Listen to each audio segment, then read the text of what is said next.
জন্য কি আমি নিজে মাইর খাবো? আমার মারামারিগুলো তো মিথ্যা না। না, মামুনের ট্রেন্ডিং এ থাকার জন্য কি আমি মাইর খাবো? মানে আমি ফার্স্ট অফ অল আমি কোনো কন্টেন্ট ক্রিয়েটার না। আমি শুরু থেকেই মামুনকে চেয়েছিলাম যে আমাকে যাতে হাইড করে আমি থাকি, বিকজ আমি সোশ্যাল মিডিয়াতে আমি কোনো কাজ করতাম না। আমি যখন মডেলিং করতাম, প্রফেশনালি আমি একজন ফ্যাশন মডেল ছিলাম। সো ওই পারপাসে আমি যখন বিয়ে করি, আমি একটু বিয়ে ব্যাপারটাকে, আমার পারিবারিক ব্যাপারটাকে একটু ব্যক্তিগতভাবে রাখতে চেয়েছিলাম। আমি সোশ্যাল মিডিয়াতে আসতে চাইনি। সো ভিউ কামানোর জন্য এই ধরনের কিছু আমার কোনো পার্সোনাল ইন্টেনশন নেই। ভিউ কামানোর জন্য লাইভে কি আমি মারি খাবো? ভাইয়া, মারামারি যেগুলো হয়েছে এগুলো তার ফেক না, আপনাদের সামনেই হয়েছে। সো এটাই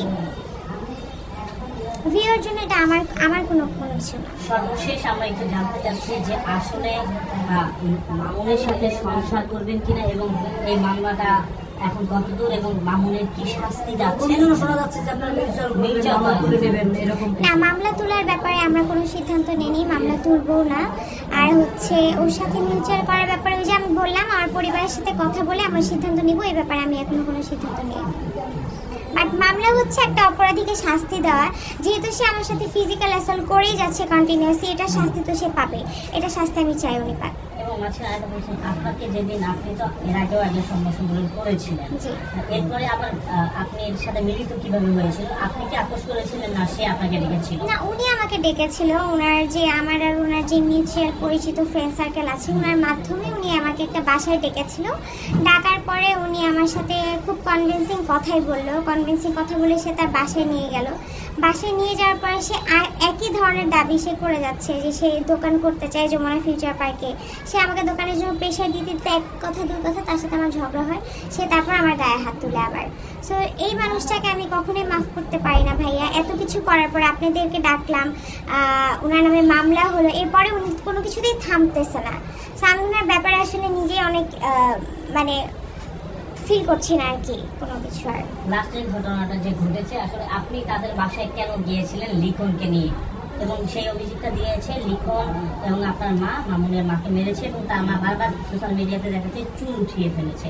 আসলে ঘটনাটা কি হয়েছিল এবং আপনারা কেন তার বাসায় গিয়েছিলেন? আচ্ছা, আমাকে যখন মামুন মারামারি করছিল, আমি আমার মাকে কল দিই। আপনাদেরকে তো আমি বলেছি যে মামুনের সাথে সংসার হওয়ার পর থেকে বা এই ধরনের সোশ্যাল মিডিয়াতে কাদা ছড়ে দেখার পর থেকে আমার পরিবারের যে আদার্স সদস্য, আমার মামা চাচা খালা যাই বলেন, তারা আমাদের সাথে কোনো রকম যোগাযোগ করছে না। সো ওই পারপাসে লিখন যে আমাদের ওই দিন বাসায় ছিল, আপনাদের সাথে গেলে আমার মা লিখনকে নিজেই কমিউনিকেট করে যে আমি এরকম প্রবলেমে পড়েছি, তুমি একটু আমাকে হেল্প করো, হেল্প করতে আসো। ওই পারপাসে লিখন আমার আম্মুকে নিয়ে পুলিশ নিয়ে ওদের বাসায় যায়। আর আপনাদের কি মনে হয় পুলিশের সামনে একটা মহিলাকে এভাবে মারতে পারে, চুল ছিঁড়াছিঁড়ি করতে পারে? সো এই ধরনের কথা পুরাই বানোয়াট, মিথ্যা কথা। জাস্ট আমাদেরকে সামাজিকভাবে ছোট করার জন্য এই ধরনের কথা বলা হচ্ছে, আর কিছুই না। আর এই মামলাটা কিন্তু পুলিশ বাদী হয়ে নিজে করেছেন। সো এখানে কিন্তু পুলিশ মিথ্যা কথা বলবে না।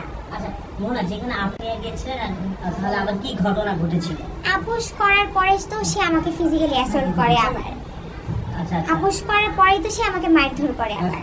কোন বিষয়টা নিয়ে আসলে হয়েছে? এই যে সে টাকা যাচ্ছে যমুনাতে, তার দোকান করে দিতে হবে, সে আবার একই কথা কন্টিনিউয়াসলি আমাকে বলছে।